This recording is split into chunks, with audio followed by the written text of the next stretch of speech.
பாரத தேசத்தின் மகோனதமான புராண இதிகாசங்களை முழுமையாக அறிந்து கொள்ள சப்ஸ்கிரைப் திலக்.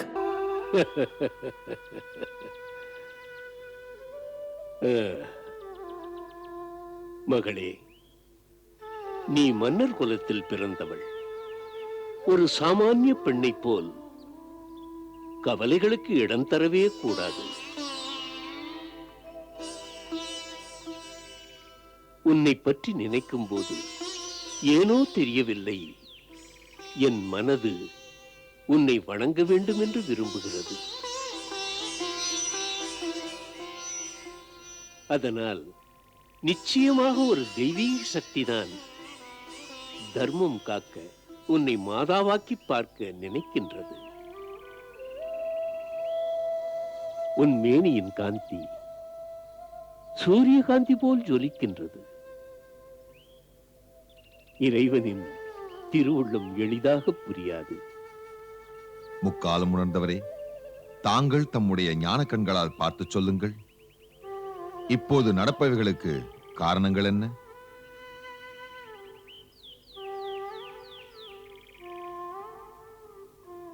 நந்தராஜனே, எனக்குள்ள கடமை உங்கள் குலகுரு என்ற முறையில் தங்கள் கேள்விக்கு நான் பதில் சொல்ல வேண்டும்.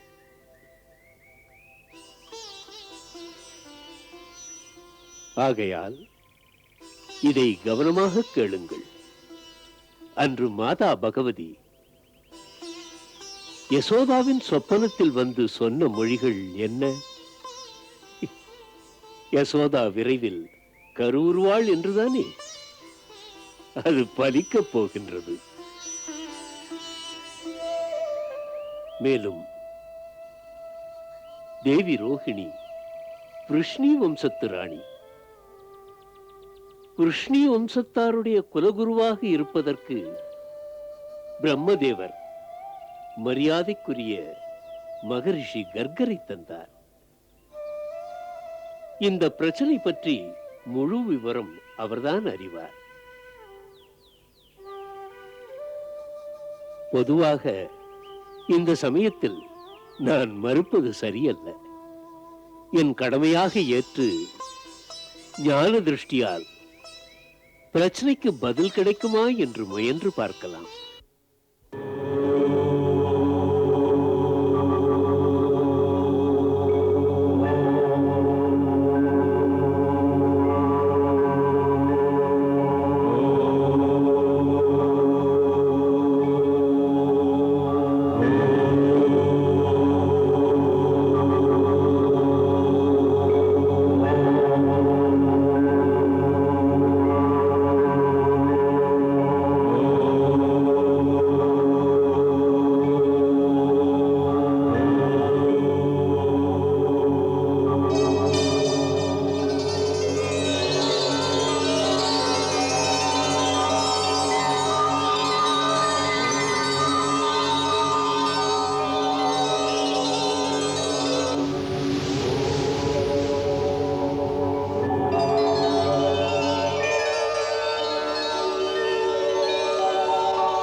இந்த பிரச்சனைக்கு விடை காணுவதற்கு நான் என் மனக்கண்களின் பார்வையை வெகு தூரம் செலுத்தி பார்த்தேன்.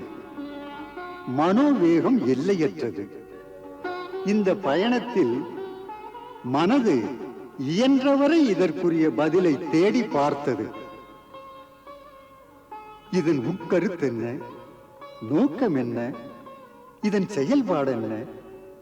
துருவி துருவி பார்த்தும் எனக்கு விடை கிடைத்தால்தானே? மிகவும் கடினம்தான். ஆனாலும் நீங்கள் பிரம்மதேவரின் மைந்தர், அதோடு சிவனாருடைய சீடனும் கூட.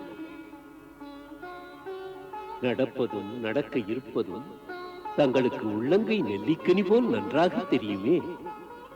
அப்படிப்பட்ட தாங்களா இப்படி சொல்வது?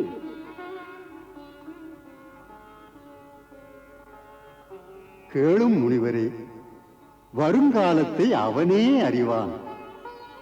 அவன் கணக்கு முன்னாலேயே எழுதிய கணக்கல்லவோ. முன்னால் எழுதிய கணக்கானாலும் திருத்த முடியாதது.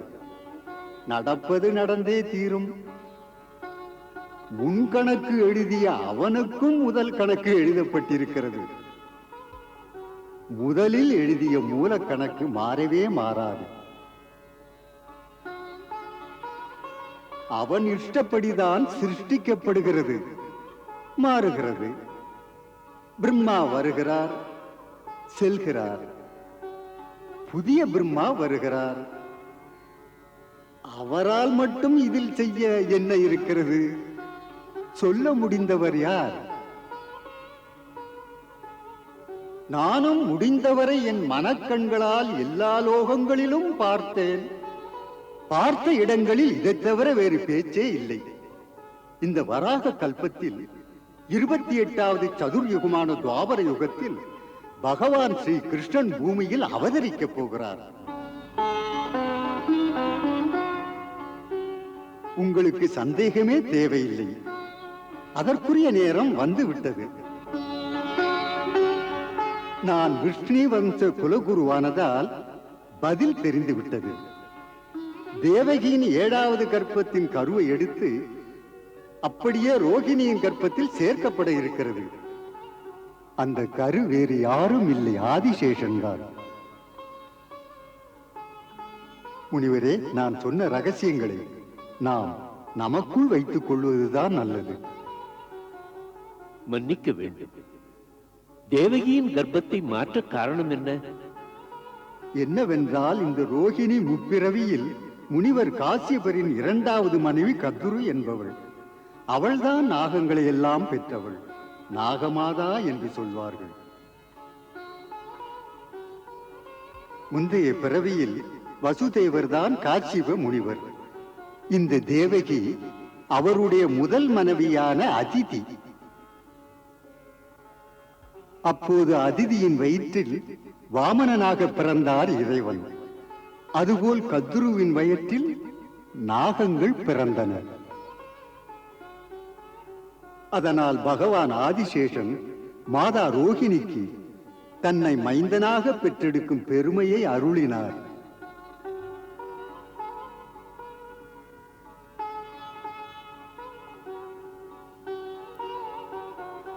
பார்த்தேன். என்ன பார்த்தேன் என்று அறியேன். நான் பார்த்தது பரவசப்படுத்தும் காட்சி. கணக்கிட முடியாத சூரியன்களின் பேரொளி. அதை கண்டதும் நான் என்னையே மறந்து செயலிழந்தேன்.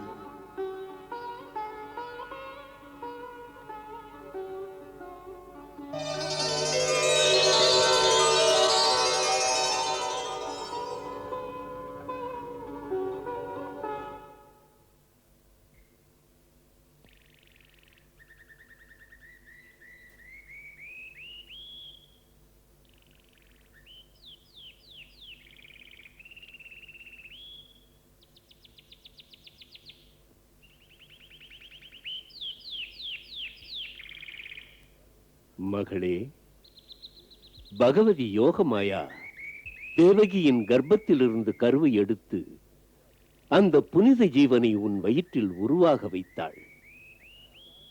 அந்த பிள்ளை சாதாரண பிள்ளை அல்ல, ஒரு மகா புருஷன், மகத்தான சக்தியுள்ளவன். என்று தேவகியின் 8வது கர்ப்பத்தில் உலகை காக்க இறைவன் வருவானோ, அன்று உன்னுடைய தெய்வ பிள்ளை கொடியவர்களை ஒழிக்க அவனுக்கு துணை இருப்பான். இது உன் கணவனின் குழந்தைதான். ஆகையால் இந்த கருவை சுமப்பதில் உனக்கு பழிச்சொல் வராது.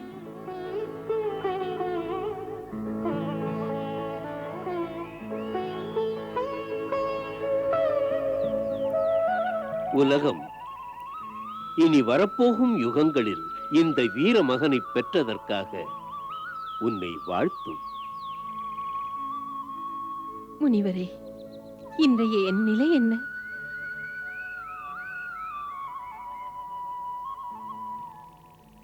பெண்ணே, இதுவும் தெய்வத்தின் திட்டமிட்ட திருவிளையாடல் தான். இது நாள் வரையிலும் கோகுல மக்களுக்கு நீ யார் என்பது தெரியாது. இங்கே அகதி போல் இருந்தாய்.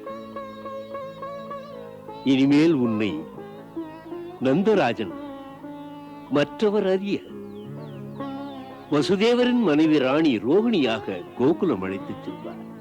அனைவரும் நினைப்பார்கள், நந்தராஜன் மதுராவிலிருந்து இன்றுதான் உன்னை அழைத்து வருகிறார் என்று. அதனால் கம்சன் கையிலிருந்து குறைந்தபட்சம் வசுதேவரின் இந்த ஒரு குழந்தையாவது பிழைக்கட்டும். தேவி, பிரபுவின் கிருபையினால் நீ காலத்தை வென்று நிற்கும் புகழ் பெறுவாய்.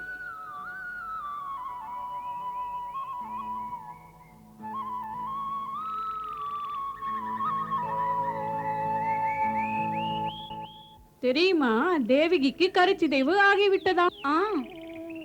பாவம், இத்தனை மாதம் சுமந்தாள் தேவகி. இப்பொழுது குழந்தையின் முகத்தை கூட பார்க்க முடியவில்லை. பரிதாபம். இதெல்லாம் உண்மைதானா? ஆம், உண்மைதான். ராஜமாளிகையில் வேலை செய்யும் ஒருவன்தான் எனக்கு சொன்னான். இது ஒரு பயங்கர பிரச்சனை. பிரச்சனையா? இதில் என்ன பிரச்சனை தாத்தா? புரியவில்லையா? தேவகிக்கு இது 7வது கர்ப்பம். அந்த அசரீரி வாக்கின்படி இதன் பொருள் 8வது கர்ப்பத்தில் அந்த ஆண்டவன் அவதரிக்கப் போகிறார் என்பதுதான்.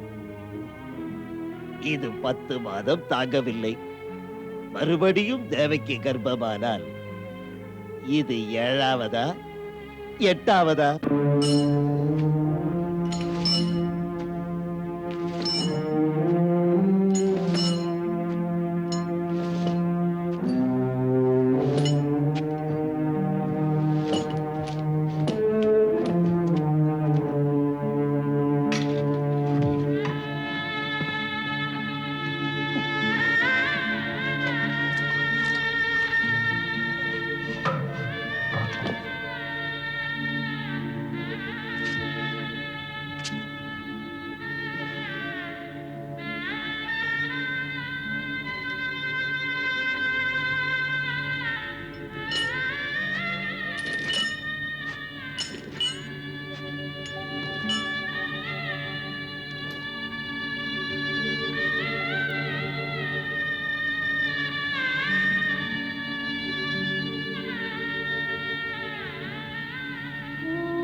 ஏன் இப்படி இருக்கிறாய் தேவி?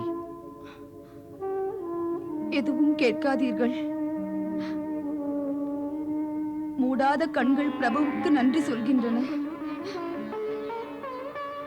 எனக்கு கர்ப்பச்சிதைவு ஏற்பட்டதும் நன்மைக்குத்தான். பெற்றிருந்தால் பலியிடத்தானே செய்வீர்கள். அண்ணன் குழந்தையை கருணையின்றி கல்லிலே அடித்து பழி வாங்கி இருப்பான் அல்லவா?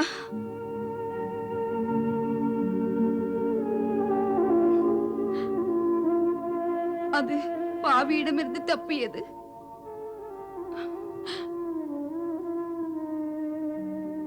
பாவம், அம்மாவின் வயிற்றுக்குள்ளேயே மடிந்து போயிற்று. மடிந்ததா? இல்லை, நான் அப்படி நினைக்கவில்லை. ஆம் தேவகி, அந்த சிசு கர்ப்பத்தில் இருக்கையில் சிறைக்கோடமே ஒளி வீசி அதிசயம் நிகழ்த்தியது. அந்த ஜீவனுக்கா நம்ப முடியாத இந்த ஒரு முடிவு? இல்லை, என் மனது இதை ஏற்கவில்லை. ஏன்? ஆம், அவ்வப்போது புண்பட்ட எனக்கும் அதே சிந்தனை. நான் நினைக்கிறேன், கம்சனிடம் பலியாக வேண்டாம் என்று. பிரபுவே இந்த பிரச்சனையை தீர்க்க நம் 7வது குழந்தைக்கு இந்த நிலையை தந்தாரோ? நானே இன்று அந்த ஆண்டவன் வரும் சமயத்தை சந்தேகிக்கின்றேன். பகவானை அப்படியெல்லாம் சொல்லக்கூடாது. புரியாதவன் அல்ல இறைவன். தாய்மை உள்ளத்தின் துடிப்பு அந்த பிரபுவுக்கு தாங்கவில்லை. அதனால் அவராகவே மனம் உவந்து இந்த லீலை செய்திருக்கிறார். கொடுமைக்காரன் ஒரு தாயின் கண்முன் அவள் பெற்ற குழந்தை கொலை செய்யப்படுவதை நிறுத்தலாம் என்று.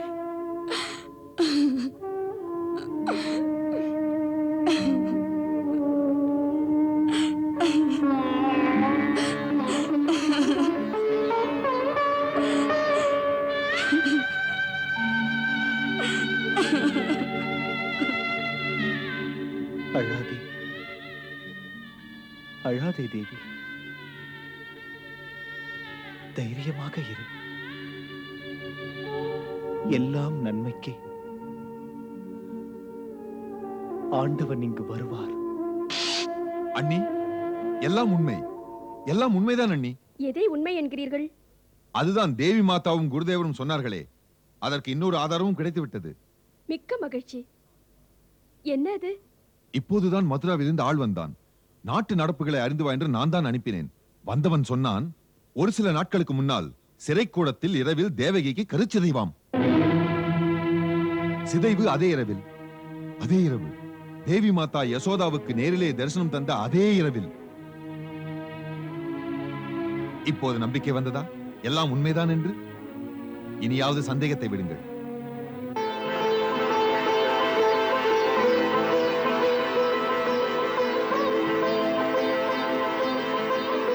மகிழ்ச்சிக்குரிய விஷயம் இன்னொன்று இருக்கிறது நண்பரே.